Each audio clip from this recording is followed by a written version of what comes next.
Welcome to the Birth Journeys podcast. I'm your host, Kelly Hoff, BSN RN. I am a wife, a mother of two, and a nurse specializing in the care of women and newborns. In this podcast, we will share powerful journeys of birth givers with the goals of lifting the veil on the birth experience, healing through sharing, and beginning an open conversation to strengthen trust and promote transparency between birthing people and healthcare providers. Hello. Today I have with me Devin Garcia. Devin is a certified yoga and flexibility instructor. Devin is a mother and is going to share her birth story and how yoga factored into her pregnancy and delivery. To connect with Devin, you can go to stretchloveyoga.com. Devin, welcome and thank you for joining me. Thanks so much for having me. I loved doing yoga when I was pregnant, and I'm really excited to hear how that affected your pregnancy and delivery and what advice you might have for moms that are on that pathway right now. All right. Sounds great. Okay. So when I was pregnant, I tried to continue with my yoga practice as much as possible. But, you have to manage expectations. You can't always do the same things you want to do and maybe prioritize what your body needs. So I'm a very flexible person, and doing stuff like a chin stand or really deep back bends maybe was not the thing to do during pregnancy. So I'm focused more on connecting to my core and opening hips, which my hips are very open anyways, but things get tighter when you're pregnant and your body feels a little bit foreign sometimes. So I also practiced my breathing a lot, which was super important, I think. And towards the end of my pregnancy, I focused a lot on cat-cow movements because that really helped to get the baby into a good position for labor. And luckily for me, she was in the perfect position, and I was told that it would be best if I was induced around 37 weeks. So I went in and they gave me the Pitocin and took about a little bit over 12 hours, which was, I think, pretty good. Some people might have wanted it quicker than that. But when I went in, I also was keeping that same mindset of managing expectations because I really had no idea how it was going to go. And my body is a little bit different because I couldn't feel any of the contractions for a really long time. So I was like, oh, this is easy. I don't know what's going on. And they had the monitor that was showing the contractions, and my midwives were like, you don't feel that? And I was like, nope. So I kind of didn't have a really good mind-body connection to the contractions, to be honest. And before around 23 weeks, I think, they found that I had a ovarian cyst, and they told me it wasn't any big deal. It was to do with hormones. But as I'm sure anybody could imagine, that was a little bit scary news. But they didn't tell me what they were going to do about it or anything. So I just kind of tried to put it out of my mind because I couldn't feel it at all. It wasn't painful, thankfully. So then when I was in labor, going back to that, so I had an OB and I had midwives, and the OB kind of he felt like it was taking too long, the whole induction process. So I was really glad I had midwives because they were advocating for me, and they were saying that everything was going great. And he kind of mentioned to them that he wanted to do a C-section and then also get the cyst out at the same time, but they told him that I really didn't want that. So I was really grateful that they were advocating for me. And I didn't know that this conversation was going on because I'm sure that would have stressed me out. And then, so I don't know what the units are that they use for the Pitocin, but he said it goes up to 20. And towards the end, he just told them to put it even higher. So it went to I think he said 22 or 24, whatever that was. And then that's when I started to feel things, and it went from 0 to 100. And I was like, what's going on? And then at that point, I was like, you know what? I'm going to give myself an hour and see how I can handle this. And after an hour, I couldn't even keep up with my yoga breathing, and I was just tensing up, and everything I'd read that was like tensing up makes everything worse. So I was like, well, I can't do this. So I got the epidural and that helped immediately. So that was really great. Even though I wanted to do it unmedicated. So I had this little voice in my head that was like, oh, this is going to be kind of a failure on your part. Why can't you do this? People have done this for centuries. But then I was changing my mindset as I was going. And I was like, you know what? If this feeling is going to keep going for hours, I can't do that. So I have to be kind to myself too. And oh yeah. And they had broke my water before I had the epidural. And I thought that felt hilarious. Like a tsunami was coming out of me. And every time I laughed, it felt like more was coming out. So that was really a lighthearted moment for me and my husband. And then luckily it was pretty quick after that. I had the epidural and I think it was maybe half an hour. They checked me and I was 10 centimeters and they told me, all right, you could do a few practice pushes. And I was like, okay, tell me what to do because I'm yoga brained. Just tell me the muscles to engage or do this or that. And they kind of told me to just push like you had to go to the bathroom. And I was like, oh, okay. It didn't sound very fun to me. And they had my legs up by my ears, basically. So I was like, thank you, yoga, for making me flexible enough for this. And then the breathing and the pushing went really, really well and quick. I think it was like about 15 minutes. And I think that the breathing that I know from yoga really helped. And then my daughter was here suddenly. It was 3 people in our family all of a sudden. And then it was really sweet, but she had to go to the NICU because she had to go on a little CPAP machine. She kind of sounded like a kitten purring when she was born. And we thought it was so cute, but the midwives were like, no, it's not a huge deal, so don't freak out, but she shouldn't be breathing like that. So they took her to the NICU. And of course, after birth, your hormones are like going crazy. So I was just like sobbing. But my husband got to go with her, and my right leg was so frozen from the epidural. Other parts I could start feeling, but my right leg was like a log. It was there, but it felt like it wasn't a part of me. I couldn't move it or anything. So they told me I had to wait until I could have some feeling in my leg to go to the NICU. So I was really not happy about that. But as soon as like the second I felt anything, I was like, get me over there. And so I went over, they put me in a wheelchair, and in my head, I was like, well, if I'm going to be in a wheelchair anyways, why couldn't they let me go before? But anyways, I got to see her. And then I was kind of a little bit annoyed about having to be induced in the first place, because I felt like if she got to stay in as long as she would have needed to, then maybe she wouldn't have had to go on the CPAP.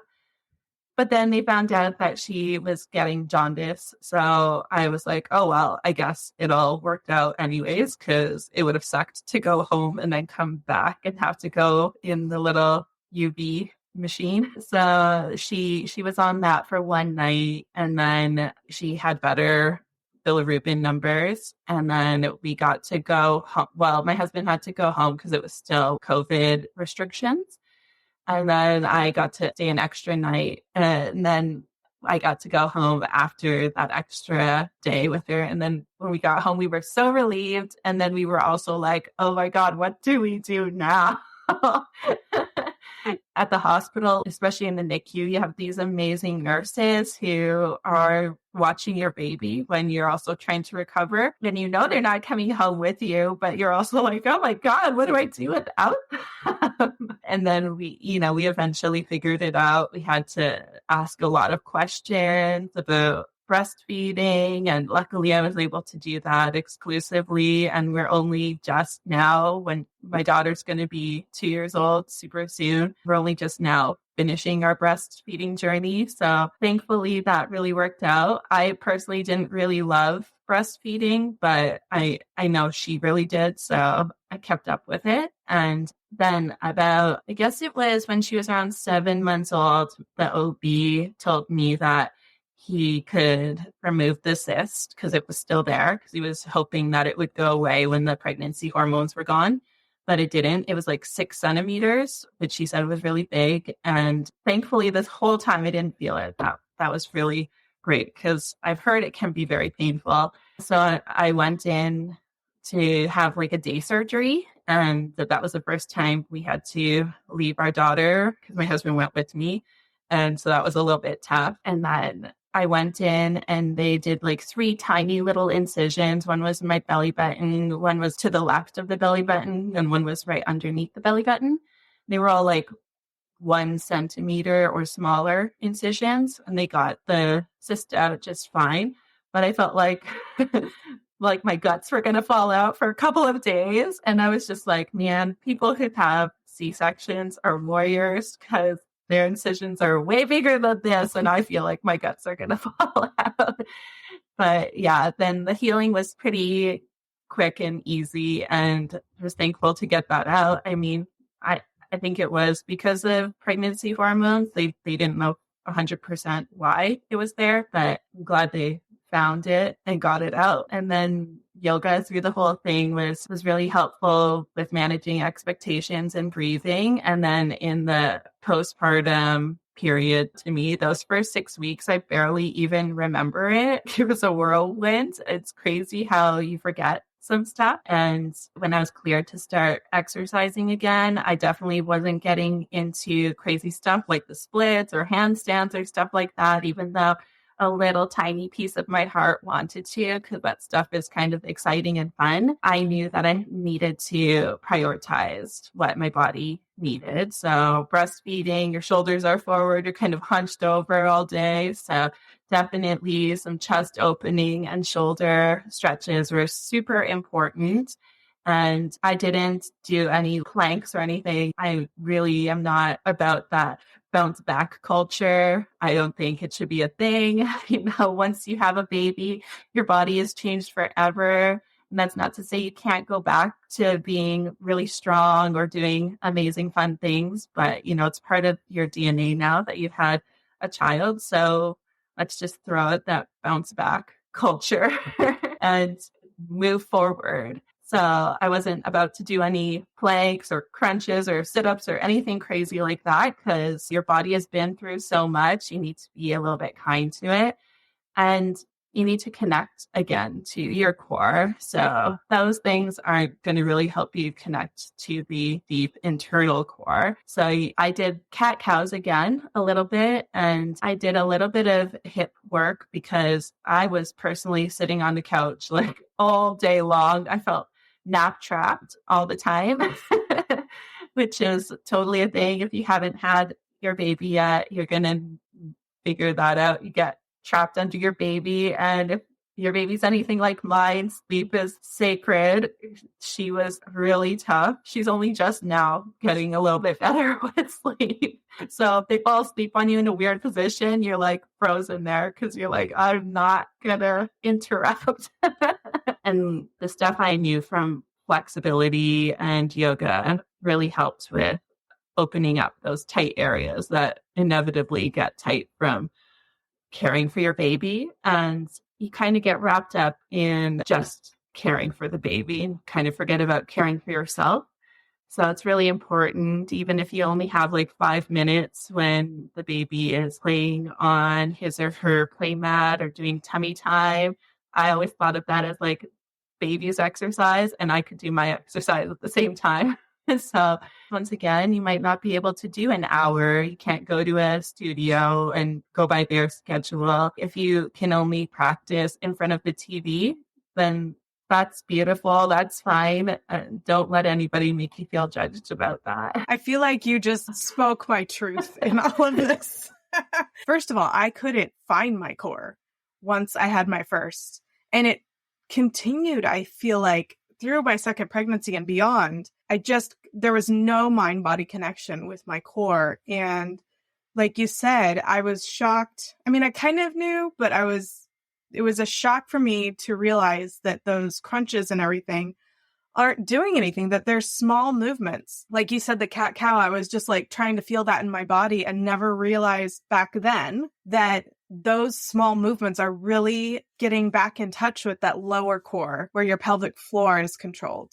Yeah, it's kind of like building a foundation. If you're doing crunches, but you're not engaging the lower core, it's like you're doing a little bit, but you're not getting the full benefit of the action. So even just that tailbone movement, if you just think of the tailbone in your cat cow, when you're doing core work, you want to think of almost being in that cat position so that your tailbone is like coming towards the front of your body. So you're engaging the lower part of your abdomen.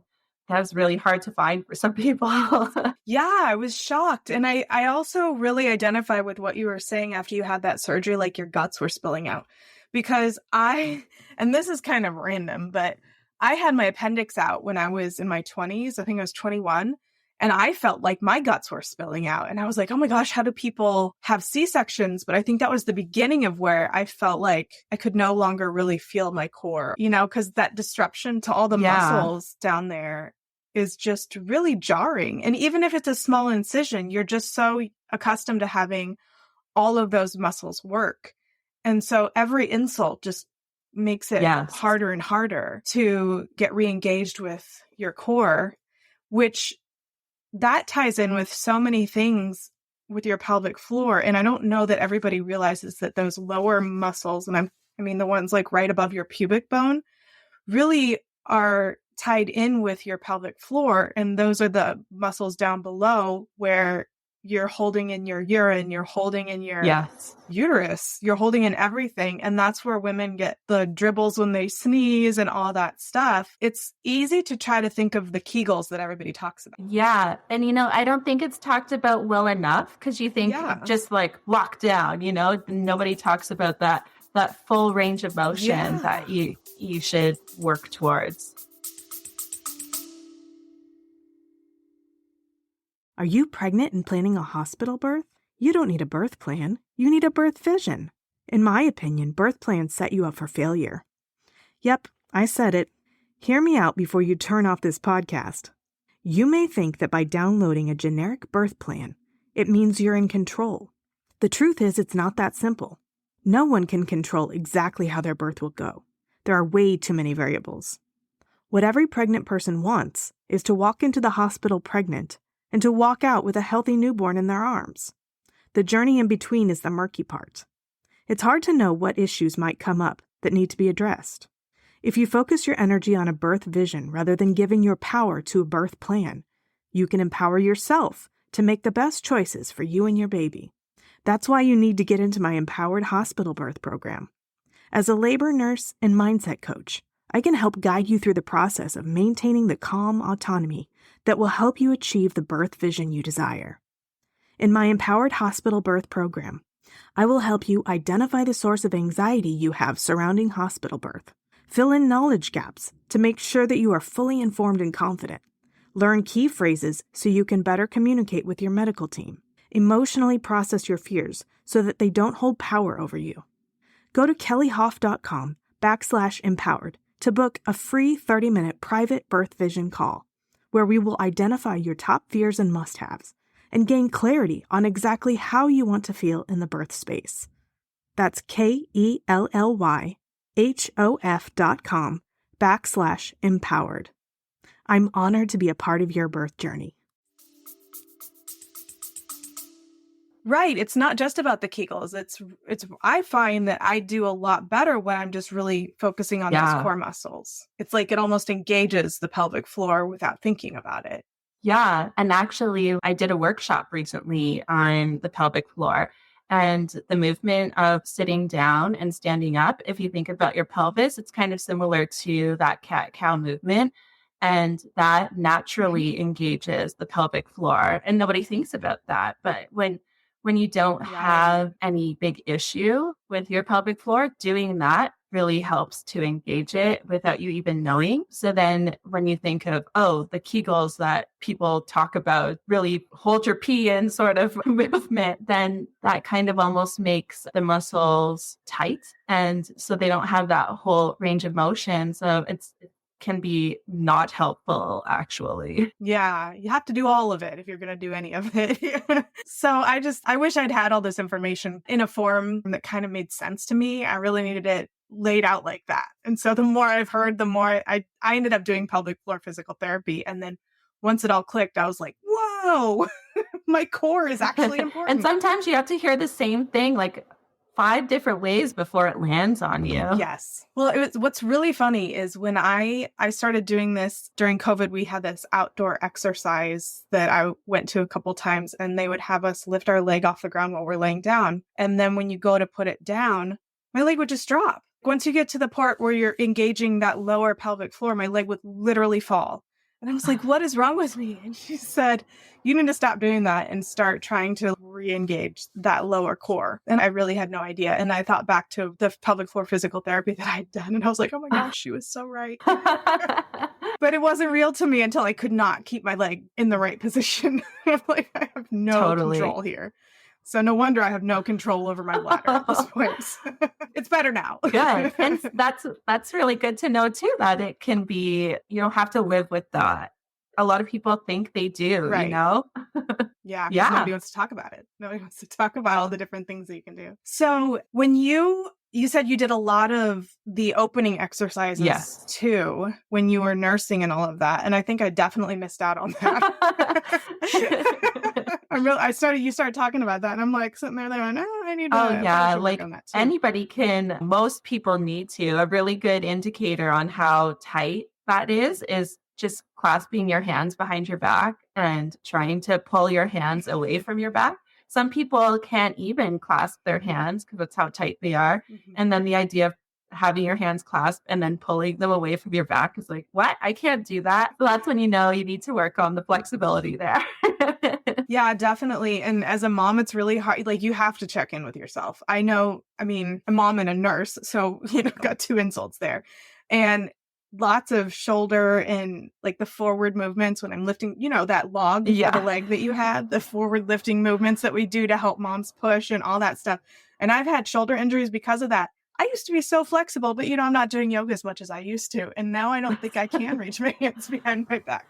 So, well, that's a thing too, right? It's just you feel like you don't have the time. You feel like, before I had kids or before I had like a busy job, I could go to a studio and go to their schedule and then chit chat with people after and take a shower and socialize and whatever. And before you know it, it's 2 hours out of your evening. And that's just not realistic being a mom to a young child or having a busy job. Yeah. So yeah, like I was saying, managing expectations. If you have your baby on your lap and you can't move, but maybe you can move your arms and your shoulders, take 5 minutes and do it then. And you'll probably really thank yourself later in the day.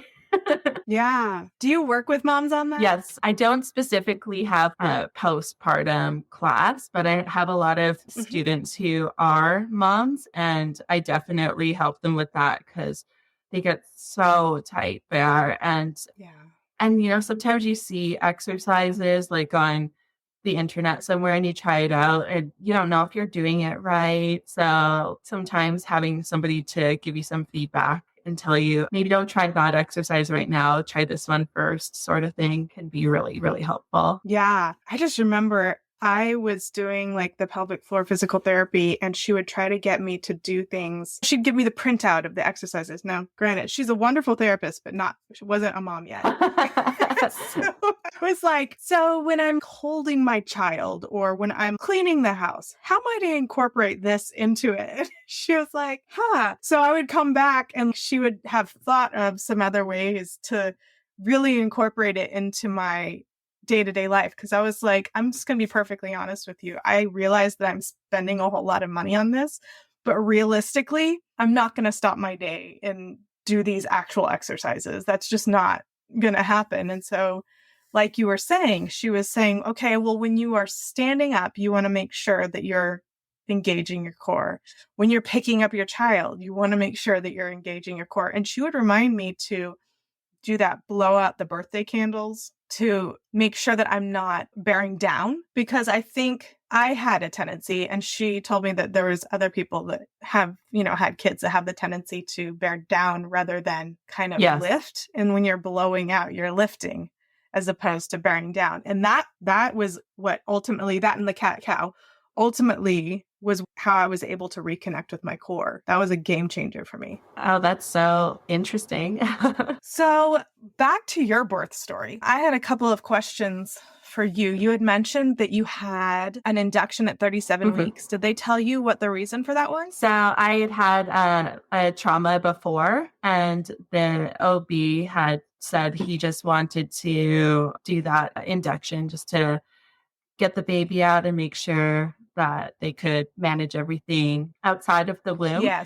But he also had me do like non-stress tests before that. So I had to go, I think it was every week for a month before that. And everything was absolutely fine, but it was just, I guess, a precautionary thing. And then you were talking about when your water broke. You said they broke your water. Yeah. You didn't have your epidural yet. How long after that was it that you started to feel the intensity of the contractions? So I think when I went in to get induced, it was 9 a.m, and they checked me, and that was super painful. I didn't know that was going to be so painful. I was like, I totally forgot my yoga breathing at that point. And then they said that, I think they said I was only 2 centimeters at that point. And then my midwife said she was just going to leave me alone for a long time. She said that it's best, at least in her opinion, not to do too many checks to allow you to progress. And then I think they broke my water probably around 2 p.m. And we were laughing about that so much because I did not expect it to feel like that. It's like this cycle. It gushes, you laugh, it gushes. Yes. And it's just this constant, you get these like crazy giggles. And like the same thing happened to me. I couldn't see what it was like, but I just imagined that there was just like water everywhere. And then they upped the dosage of the Pitocin around, I think it was 7 p.m. And then like at 8, I said I needed the epidural. And then she was born, I think, just after 9. Did they check you when they broke your water? Did they check your cervix? Do you remember? I don't remember. I think they might have, but it wasn't as painful for some reason. And then, well, when the cervix is out of the way, when it's like right there and you're messing with it, yeah, that's painful. But once it opens, they're not really touching the cervix anymore. They're touching the baby's head. Oh, okay. So it's not painful for you. And then, that they checked me just before the pushing, and they're like, oh yeah, you're ready to go. So nice. You probably just kicked into active labor, and that's when you felt it. Yeah. But, and the baby's head could have come down. Yeah. All that stuff. It's kind of like something I'm going to definitely keep in mind, because I know I didn't feel anything until the dosage was really high. So if we have future pregnancies, I don't really know what that will be like. It may be completely different. Yeah. But that feeling. And that's so I felt like I had 2 different deliveries. One was a natural labor and the other one was an induction.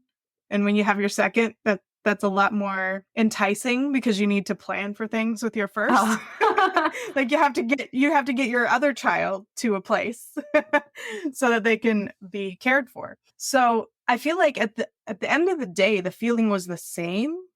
It's just how quickly you get there.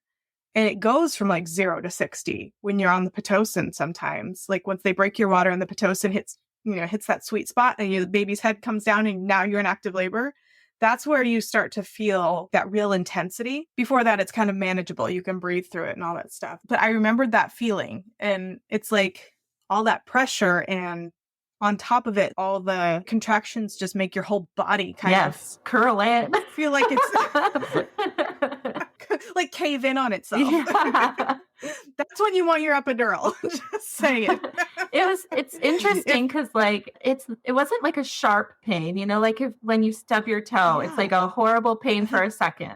But the contractions were like, oh, this doesn't feel great, but whatever. And I imagine that, when they say water torture doesn't feel bad at all at first. And then, over time, it's torture.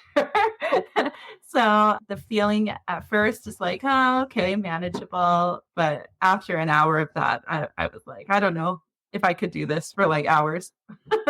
Looking back on it, if it had only been like another half an hour to an hour, maybe I could have done it, but I couldn't predict that it was only going to be that much time. Yeah, and that's the hard part. And it's also hard to say if, like you said, if your body feels like it's so tense, how are you actually going to be able to progress in that labor? Your whole body needs to relax in order to let the process continue. And if you're just tightening up and trying to hold that baby in, yeah, it's not gonna work out. And then like a lot of people were saying, oh, it was the Pitocin that makes it worse. But I'm like, were they just trying to make me feel better? Like, I don't know. Having done both, I wouldn't say that the Pitocin makes it worse. It just gets you there in a period of time that isn't as natural.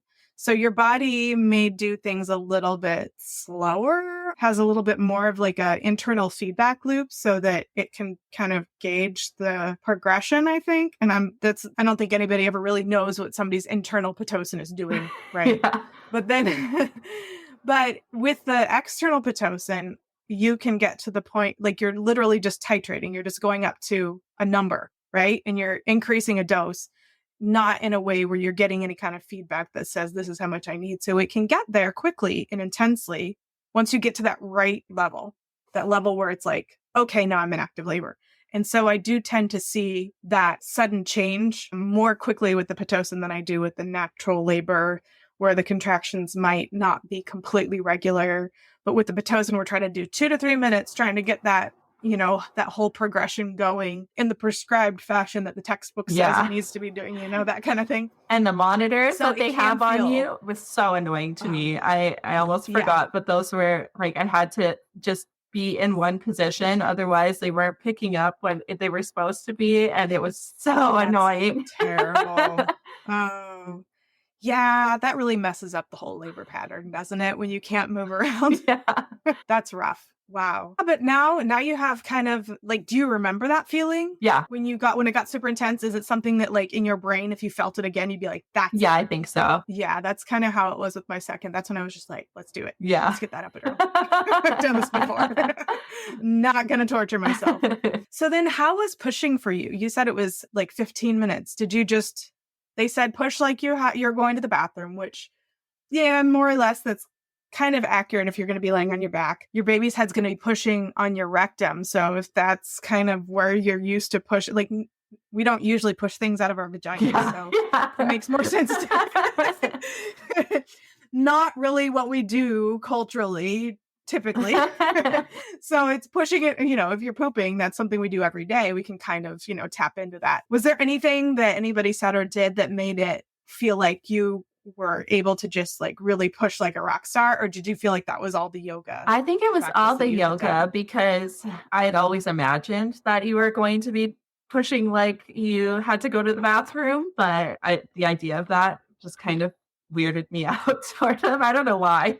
You don't normally poop in front of people, so I get that. And I would have loved to have tried out different positions, but like I said, my legs were, especially my right leg, I couldn't feel it at all. So I had to be legs up in the stirrups, knees up by my head sort of thing. And just reminded me of some yoga poses. Like there's a pose called Malasana, which is like a squat. It's a really deep squat. I just felt like I was in that position and I was like, oh, thank you, yoga. I'm sure this is very uncomfortable for some people, but it's like, feels like nothing for me.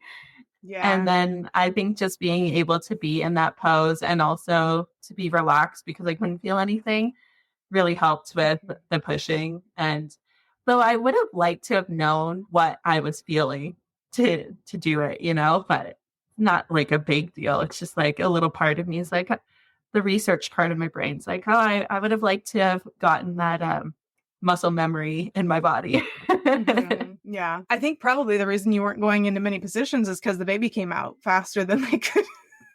15 minutes is a really short period of time for pushing. I was so thankful. My sister, her first one, she was pushing for 2 hours. And I was like, oh my God, that must have been terrible. I pushed for 45 minutes with my son and 25 with my daughter. And I was losing my mind after 45 minutes. I was just like, I can't do this anymore. I don't know how people push for 2 hours.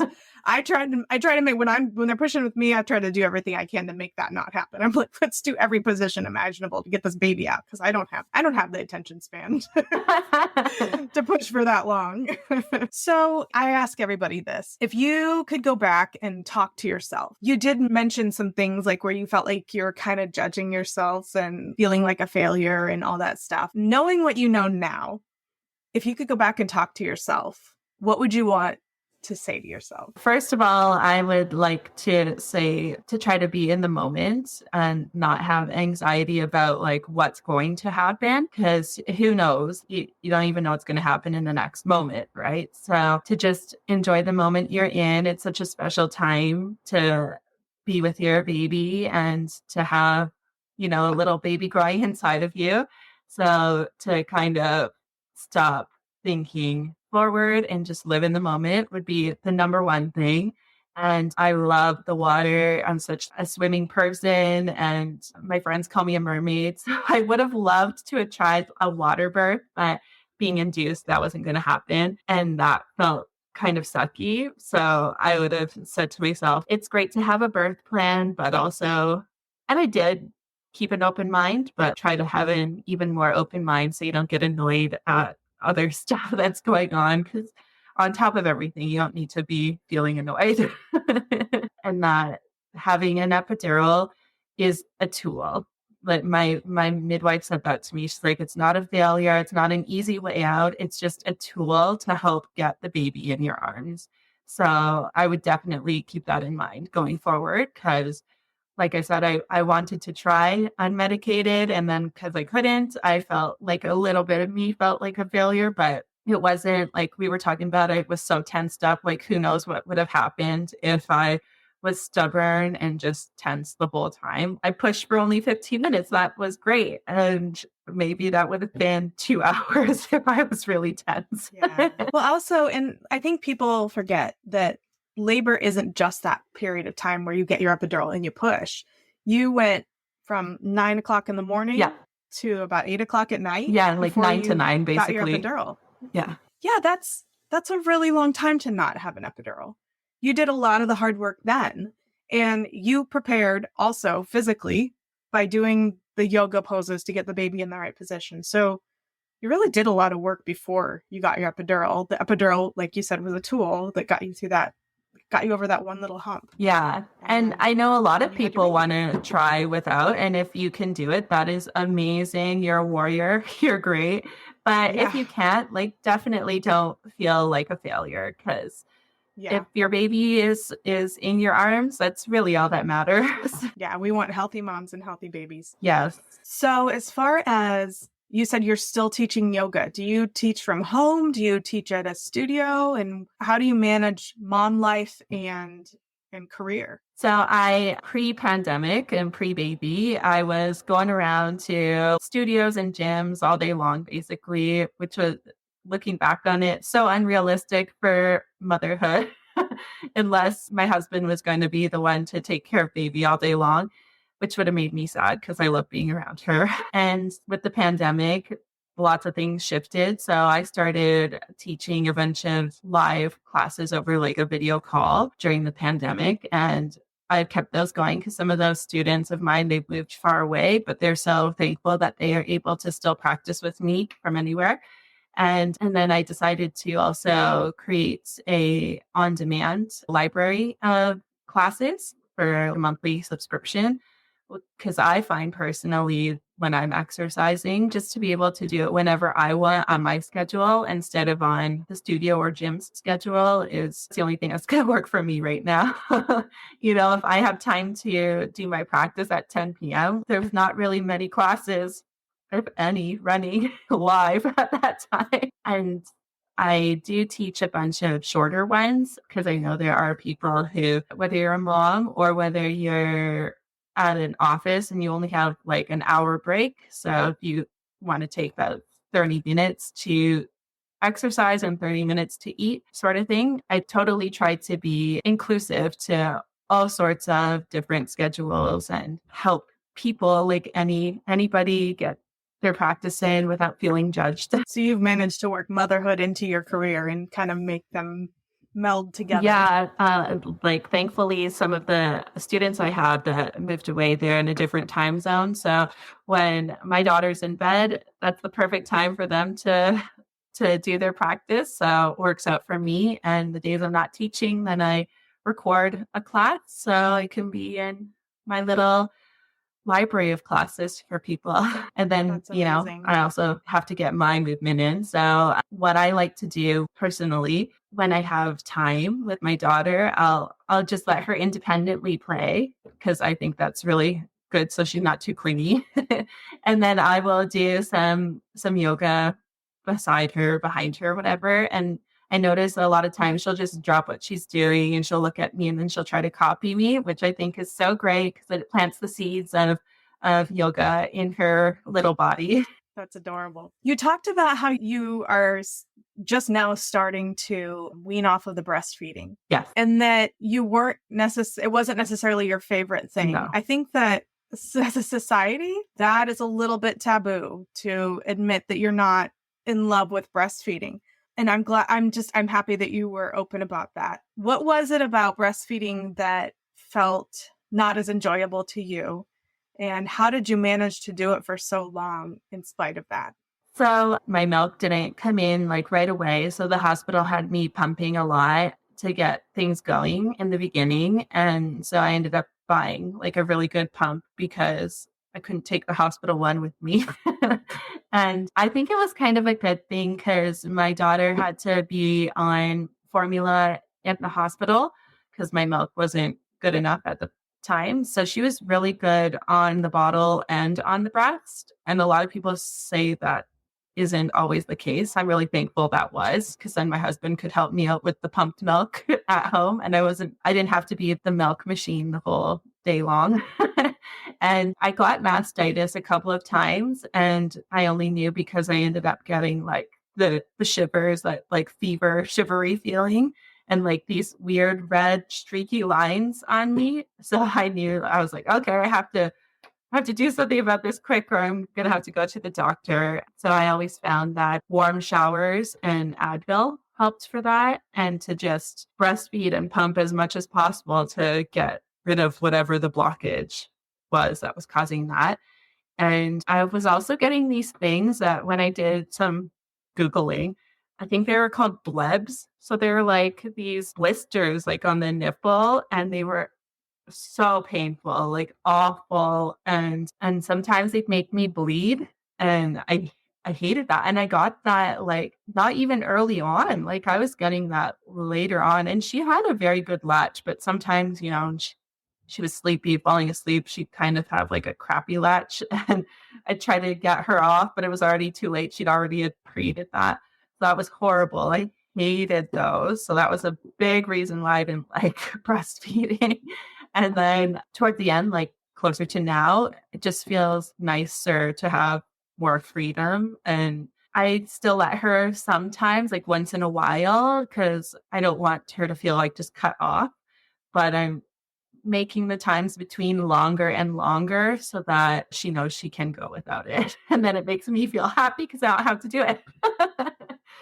And I only was able to go that long because I think for two reasons. For one, I know how much it benefited her and how comfort-wise, I know they say there's tons of other benefits, but mainly comforting and helping her to sleep, which I said sleep has been our main challenge with her. And the other was that I think I was a little bit stubborn about it. And I was like, I'm going to get through this. I can do it. Yeah. So it was more just the challenges, it sounds like, that you were faced with and not necessarily the breastfeeding. Yeah. I know some moms feel just very touched out. And sometimes I think with my first, I felt just like everything felt really sensitive. So any kind of touch just felt like nails on a chalkboard.